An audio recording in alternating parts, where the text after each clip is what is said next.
Olá, turma, tudo bem? Bora lá para mais um dia, né, na nossa leitura.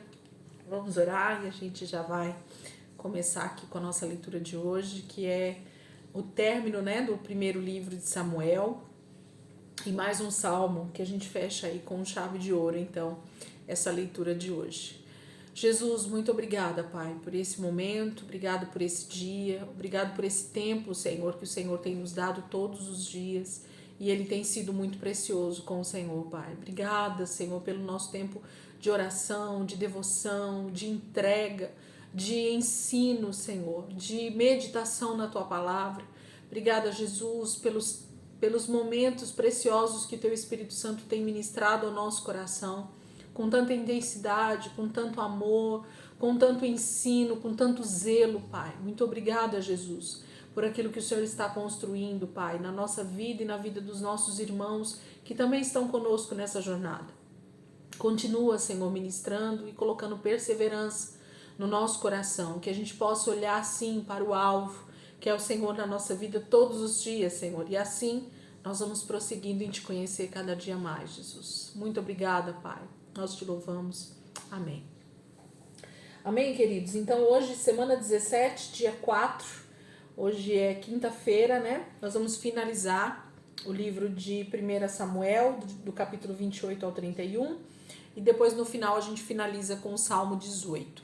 Então, 1 Samuel 28 diz assim: Naqueles dias, os filisteus reuniram seus exércitos para outra guerra contra Israel. Venham e nos ajudem a lutar, disse o rei Ax a Davi e seus homens. E Davi concordou. Logo o rei verá como podemos ajudar de verdade. Se é assim, você será meu guarda-costas enquanto eu viver, disse Ax a Davi. Nessa ocasião, Samuel já tinha morrido e todo Israel tinha chorado a sua morte. E Samuel tinha sido sepultado em Ramá, sua cidade natal.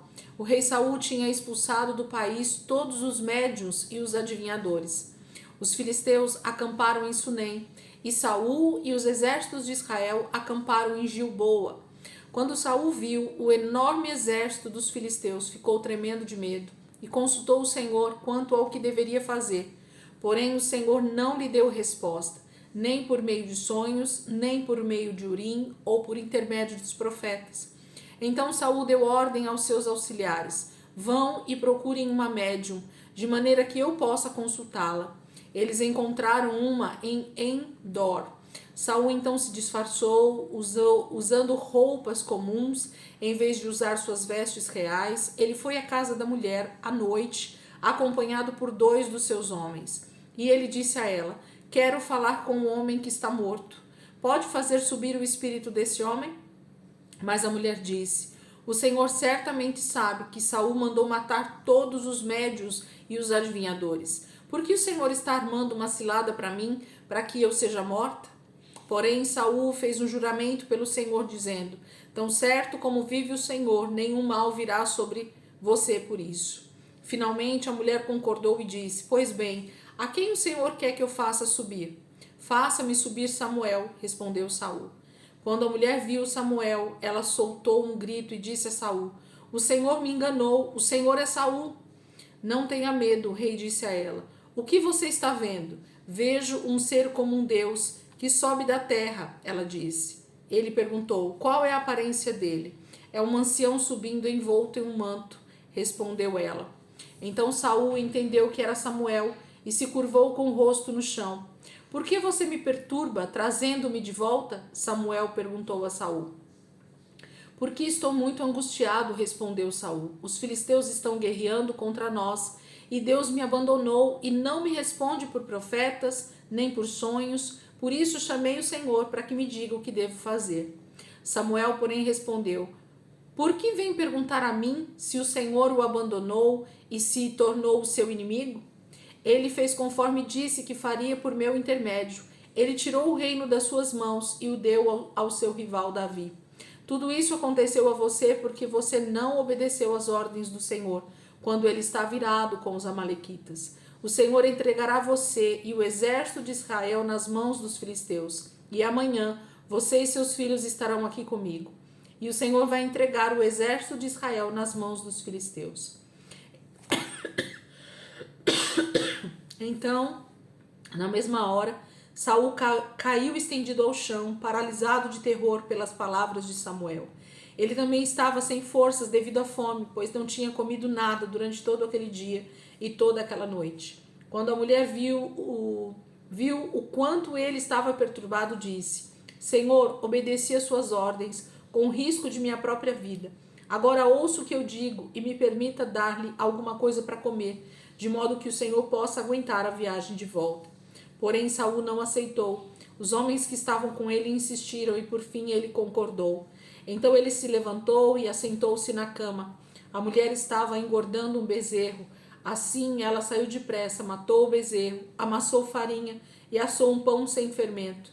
Ela trouxe a refeição ao rei e aos seus homens, e eles comeram. Depois foram embora naquela mesma noite. Esse texto de 1 Samuel 28 talvez seja um dos textos mais difíceis, né, de se dar ouvidos a ele nesse momento da história de Davi e de Saul, porque Saul está tão desviado dos propósitos, dos princípios, dos mandamentos do Senhor, que ele começa a ter uma atitude pior do que a outra. E em 1 Samuel 28, então, a gente tem essa consulta de Saul a uma médium, a uma mulher adivinhadora, né? Onde o Senhor já tinha proibido veementemente, há muitos anos através de Moisés, que isso não deveria acontecer. E eu costumo dizer todas as vezes que eu chego nessa leitura, nas leituras anuais ou quando a gente está fazendo algum estudo, de que se o Senhor diz para não fazer, gente, é porque tem um propósito de não fazer. Existe algo terrível quando nós desobedecemos uma ordem do Senhor, porque tudo que Ele pede para nós é perfeito, é agradável, é bom. Então, se Deus diz que não é para consultar os mortos, é porque não é para consultar os mortos. Deus tem propósito nisso. E Saul mais uma vez quebra um princípio, um mandamento do Senhor e manda essa médium consultar e trazer, né, Samuel para que ele possa perguntar, fazer sua consulta. E existem várias interpretações sobre esse texto, não vem ao caso, mas a gente vê pela própria palavra, porque está escrito aqui, que Samuel então volta, né, do Sheol ou do lugar onde os mortos aguardam ao seu julgamento, e ele então traz mais uma repreensão a Saul, dizendo que ele então seria entregue nas mãos dos filisteus. Capítulo 29. O exército filisteu se reuniu em Afec, e os israelitas acamparam junto à fonte de Jezreel. Enquanto os comandantes filisteus conduziam seus soldados por grupos de 100 e de 1000, Davi e seus homens iam na retaguarda com o rei Ax. Porém, os comandantes filisteus perguntaram: o que esses israelitas fazem aqui? E o rei Ax lhe respondeu: este é Davi, o homem que era servo de Saul, rei de Israel. Ele está comigo há mais de 1 ano e desde que chegou não encontrei nenhuma falta nele. Mas os comandantes filisteus se iraram muito contra Ax. Mande esse homem de volta, exigiram. Eles não vão à batalha com o nosso exército, porque vão lutar contra nós. Existe algum meio melhor para ele fazer as pazes com o seu senhor do que voltar-se contra nós na batalha? Não é este o Davi de quem as mulheres de Israel cantavam em suas danças: Saul matou seus milhares e Davi matou seus dezenas de milhares? Então Ax chamou Davi e lhe disse: juro pelo nome do Senhor que você tem sido correto e leal comigo. Nenhum mal achei em você desde o dia em que você chegou até hoje, mas os meus comandantes não o aprovam. Por favor, Davi, não deixe esses oficiais irritados. É melhor você voltar em paz. O que eu fiz para merecer este tratamento? Perguntou Davi.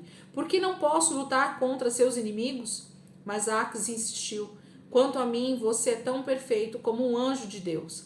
Porém, os meus comandantes não querem ter você na companhia deles na batalha. Levante-se, pois, de madrugada, junto com os seus servos que vieram com você, e assim que clarear o dia, vá embora. Assim Davi e seus homens levantaram de madrugada e voltaram à terra dos filisteus, enquanto o exército filisteu prosseguiu em sua marcha para Jezreel.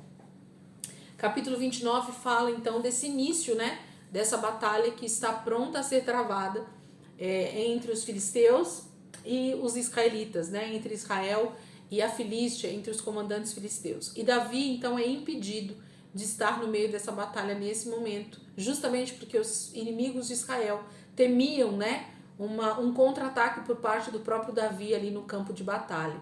E com certeza eles estavam certos, né? Eu não acredito que Davi lutaria contra Israel nesse momento.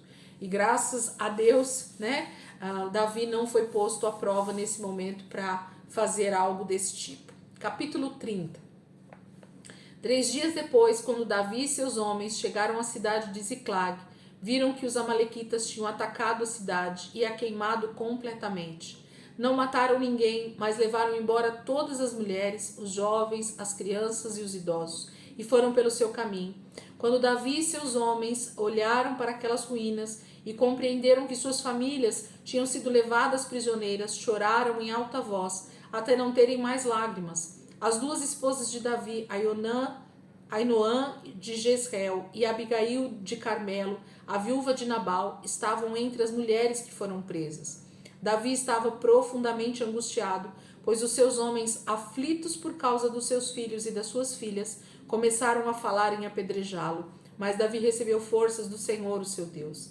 Então disse ao sacerdote Abiatar: traga-me aqui o colete sacerdotal. E Abiatar o trouxe a Davi. E Davi perguntou ao Senhor: devo perseguir esse bando de invasores? Eu os alcançarei? E o Senhor disse a ele: sim, vá atrás deles. Você os alcançará e conseguirá recuperar tudo que eles tomaram de vocês. Então Davi e seus 600 homens foram atrás dos amalequitas. Quando chegaram ao ribeiro de Besor, 200 dos homens ficaram ali. Eles estavam tão cansados que não aguentaram atravessar o ribeiro. Mas Davi e os outros 400 atravessaram e continuaram a perseguição.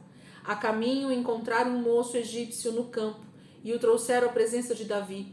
Deram-lhe água e comida, um pedaço de bolo de figo e 2 bolos de passas. Fazia 3 dias e 3 noites que esse moço estava sem comer e sem beber. Com isso o rapaz recobrou as forças. Quem é você e de onde vem? Davi perguntou a ele. Sou egípcio, servo de uma amalequita.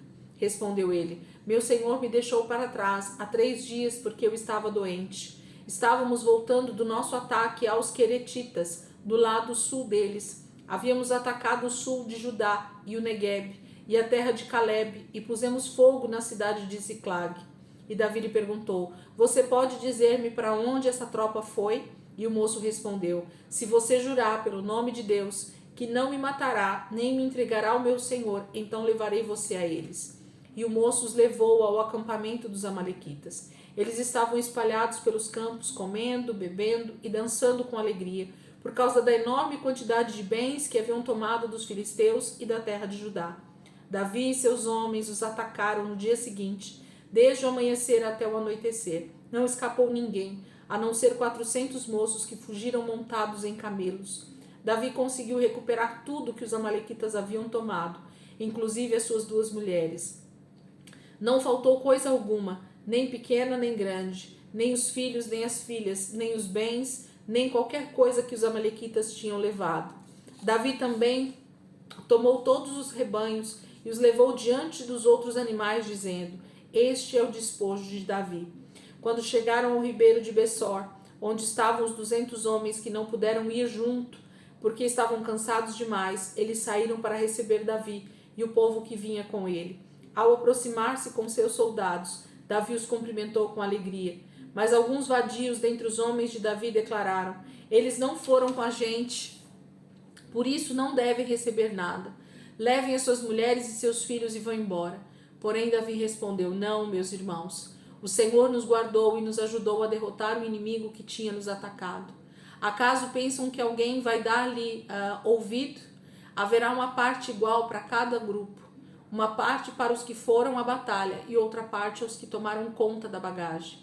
Daquele dia em diante, Davi estabeleceu esse princípio como lei para todo Israel, e assim é até hoje. Quando Davi chegou a Ziclag, mandou aos líderes de Judá uma parte de que haviam trazido, dizendo: eis um presente para vocês. Nós tomamos isso dos inimigos do Senhor. Os presentes foram enviados aos líderes das seguintes cidades: de Betel, de Ramote do Sul, de Jatir, de Aroer, de Sinfimote, de Estemoa, de Racal, das cidades de Jerameelitas e das cidades dos queneus, de Ormá, de Borazã, de Atasse, de Hebron e de todos os lugares em que Davi e seus homens haviam estado.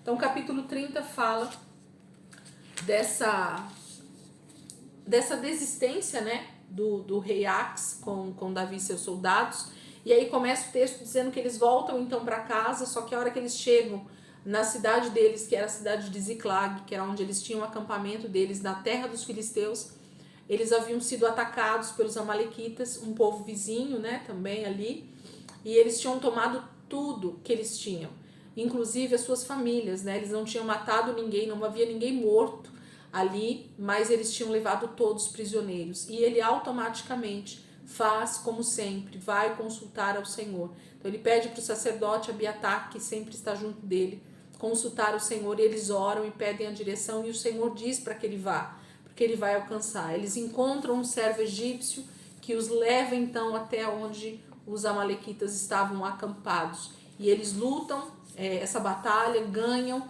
e tomam então todos os despojos de volta, né, toda a riqueza deles de volta, inclusive as suas famílias. Aqueles que não conseguiram ir porque estavam muito cansados, os que foram tentam, né, retrair a bênção deles, dizendo que eles não têm direito, mas Davi institui mais uma vez igualdade entre o povo de Israel, dizendo que todos têm parte nesses despojos, porque foi o Senhor quem deu essa guerra na mão deles. Eles só conseguiram reconquistar tudo que eles tinham porque o Senhor foi bondoso. Então não há porquê, né, eles não terem parte nisso se foi o Senhor quem lutou essa guerra e não eles com seu braço forte. Capítulo 31, então, o último capítulo do livro de 1 Samuel, nosso último texto dentro desse livro hoje. Nesse meio tempo, os filisteus começaram a batalha contra Israel, e os israelitas fugiram deles, e muitos foram mortos no monte Gilboa. Os filisteus cercaram Saul por todos os lados e mataram seus filhos Jonatas, Abinadab e Malquissua. O combate agravou-se cada vez mais contra Saul. Os que atiravam flechas com arco viram onde Saul estava. Eles o alcançaram e o atingiram. Então Saul disse ao seu escudeiro: tire a sua espada e atravesse-me antes que esses filisteus, adoradores de deuses falsos, me prendam e me torturem. Porém o seu moço teve medo de matá-lo. Então Saul tomou sua própria espada, atirou-se sobre a ponta da lâmina, e esta atravessou o seu corpo. Quando o escudeiro viu que Saul estava morto, também ele se atirou sobre sua espada e morreu ao lado do rei. Dessa maneira, Saul, seus 3 filhos, seu escudeiro e todos os seus soldados morreram naquele mesmo dia.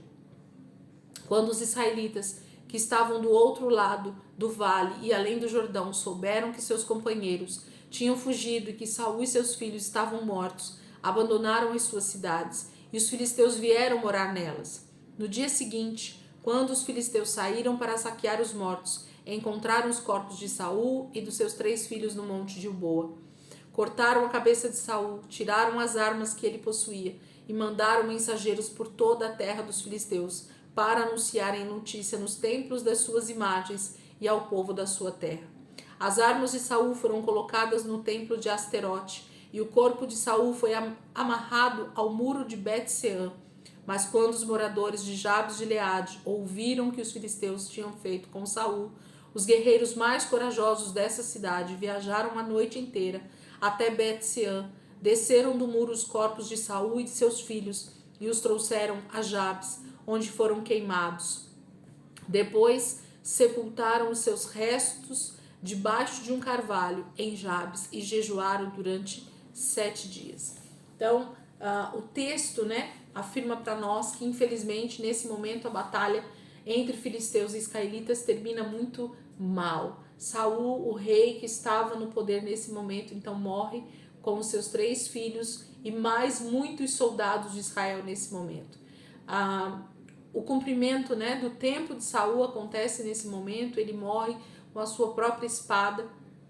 Existem várias lições que poderiam ser tiradas desse texto, e se você puder meditar um pouco mais na palavra, eu tenho certeza que o Espírito Santo vai ministrar isso ao teu coração, porque Saul nesse momento então tem o seu fim, né? E vai se iniciar uma nova jornada a partir do livro de 2 Samuel, e a gente vai então poder entender um pouquinho melhor essa história. Israel então está acabando com um ciclo e vai se iniciar outro através de Davi. Vamos para Salmo 18, que é o nosso último texto de hoje, agora no livro de Salmos. Salmos capítulo 18 diz assim: Ó Senhor, como eu amo minha fonte de poder. O Senhor é a minha rocha, o meu rochedo e o meu libertador, o meu Deus e a minha fortaleza, em quem me refugio. Ele é o meu escudo e o seu poder é a garantia da minha salvação. Sempre que peço ajuda ao Senhor, ele me livra dos meus inimigos. Por isso o Senhor merece todo louvor. A morte me cercou por todos os lados com as suas garras. Quase fui afogado pela correnteza de destruição. Fiquei com muito medo. Fui agarrado pelos laços do reino dos mortos. Fui apanhado de surpresa pelos laços da morte. No meio da minha aflição, clamei pela ajuda do Senhor. Gritando, pedi socorro ao meu Deus. Lá do seu templo, ele ouviu a minha voz. Ele escutou o meu pedido de socorro. Então a terra tremeu e agitou-se. Os montes foram sacudidos desde suas bases, por causa da ira do Senhor. Saíram da sua boca grandes chamas e fogo que consumia a terra. Das suas narinas subiu fumaça, sinal da sua ira. Os céus ficaram mais baixos, com nuvens escuras de tempestade, e sobre elas ele vinha descendo em direção à terra. Levado por um querubim, ele se aproximou rapidamente, voando sobre as asas do vento. Ele se cobriu com um manto de trevas, com uma cortina de nuvens escuras e carregadas de água. De repente, com a glória da sua presença, as nuvens se desfizeram com relâmpagos e granizo. O Senhor, a voz do Altíssimo, ressoou nos céus, como a voz de um trovão, e logo começaram a cair pedras e fogo. Ele lançou sobre meus inimigos suas terríveis lanças, os relâmpagos, e eles fugiram apavorados. Quando ele falou, os mares recuaram.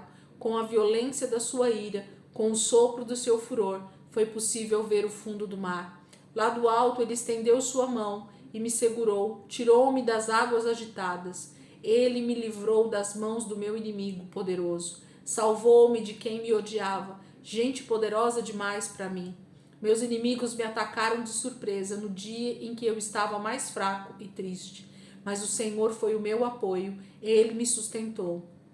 Livrou-me de uma situação terrível e me levou para um lugar bem espaçoso. Ele me salvou porque me quer bem. O Senhor me tratou conforme a minha justiça, de acordo com a sinceridade das minhas ações, pois eu venho seguindo fielmente os caminhos do Senhor. Não fui rebelde, não me afastei do meu Deus. Procuro sempre lembrar de todos os seus mandamentos. Não deixei de lado nenhuma ordem do Senhor. Sempre fui sincero diante dele. Guardei-me de praticar o mal. Por isso o Senhor me tratou segundo a minha justiça. Ele me deu a recompensa conforme a pureza das minhas mãos diante dele. O Senhor é fiel para com o fiel.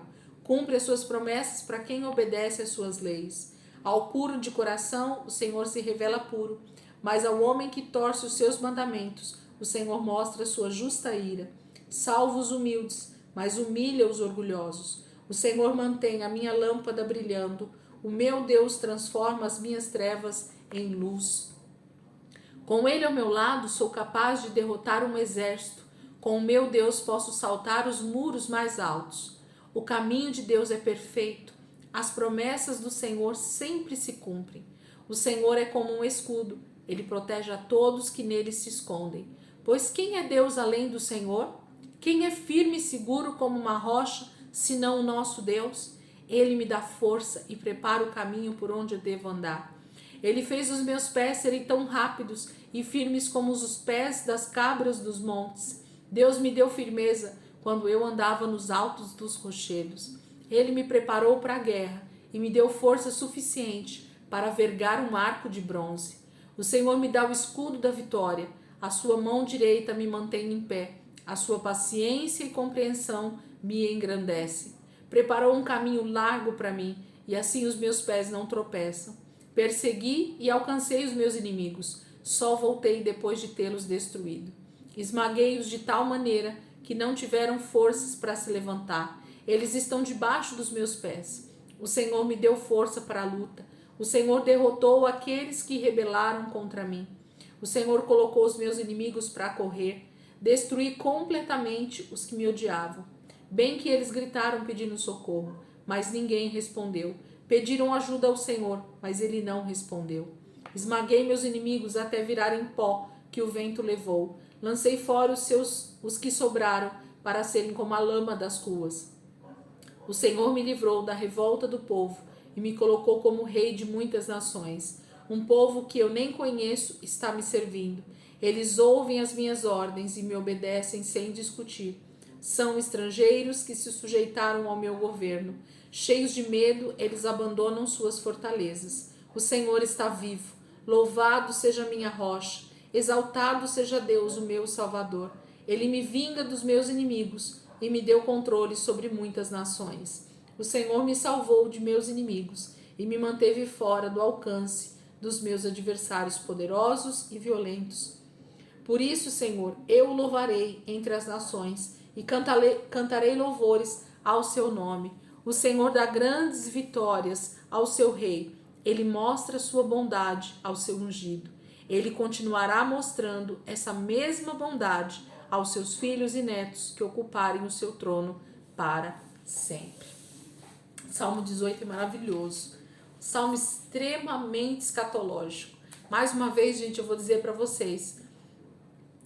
Eu leio os salmos hoje em dia, não vendo simplesmente Davi, não vendo simplesmente um salmista, mas eu vejo o próprio Senhor Jesus Cristo orando, clamando, declarando, profetizando aquilo que estava por vir, tanto na vida de Davi, quanto aquilo que ainda está por vir com o próprio trono do Senhor sobre a terra, reinando sobre todas as nações da terra. Davi está cantando os seus milagres, né, naquele momento, mas o Senhor estava cantando muito mais do que os milagres que Deus estava fazendo em Davi naquele momento. Esse salmo fala, né, o servo do Senhor, ele cantou as palavras desse cântico ao Senhor, quando este o livrou das mãos de todos os seus inimigos e das mãos de Saul. Então, na verdade, Davi estava cantando sobre o grande livramento, né, que Deus estava dando sobre a vida dele com a morte do seu maior perseguidor, que era Saul, porque não havia outro inimigo tão poderoso na terra quanto o próprio rei Saul, que era sobre a vida de Davi. Não tinha para onde Davi se esconder, né, correr, que Saul não pudesse o encontrar se quisesse então buscá-lo, né? E assim tinha sido até aquele momento. Já tinham se passado muitos anos, né? Alguns falam em torno de 14 anos foi a perseguição de Saul para com Davi. E aí Davi vai falando de forma tão profética que ele fala não só dele, mas muitos versículos aqui é claro, é nítido que ele está falando profeticamente, porque ele não era rei de muitas nações, ele era rei somente de Israel, né? Ele seria, né, rei somente de Israel, ele não seria rei de muitas nações, mas o nosso Senhor Jesus Cristo, ele vai ser sim rei de todas as nações da terra. Quando ele estabeleceu o seu trono sobre a terra em Jerusalém, ele vai governar toda a terra, porque toda a terra é do Senhor. É o Senhor Jesus quem vai colocar os seus inimigos debaixo dos seus pés. E Davi está falando as mesmas coisas aqui nesse salmo. Se você prestar atenção em alguns versículos aí, você vai ver nitidamente o próprio Cristo sendo então profetizado aqui como esse rei de nações, o rei dos reis, o Senhor dos senhores sobre toda a terra. Davi estava salmodiando a sua vitória, que é a própria vitória do Senhor Jesus contra todos os seus inimigos. Amém, queridos? Vocês possam meditar, esse salmo é tão poderoso. Leiam mais de uma vez, leiam 2, 3, 4 vezes esse salmo. Vão orando, né? Vão falando ele, que com certeza o Senhor vai ministrar ainda muito mais ao coração de vocês, porque tem muita coisa aqui dentro desse salmo. Amém, gente? Deus abençoe. Amanhã, sexta-feira, né? Nós temos aí um feriado prolongado pela frente e a gente tem tanta coisa boa aqui, tanto na sexta, quanto no sábado, quanto no domingo. A gente tem um final de semana aí cheio, da presença de Deus através desses textos, através dessas leituras, que você possa passar um tempo precioso com o Senhor nesse final de semana, nesse feriado prolongado. Amém? Deus abençoe. Ótimo dia aí para vocês. E amanhã, se Deus quiser, a gente está aqui de volta para continuar a nossa leitura, já caminhando aí para outros salmos. E no sábado a gente já começa 2 Samuel. Amém, queridos? Deus abençoe em nome de Jesus.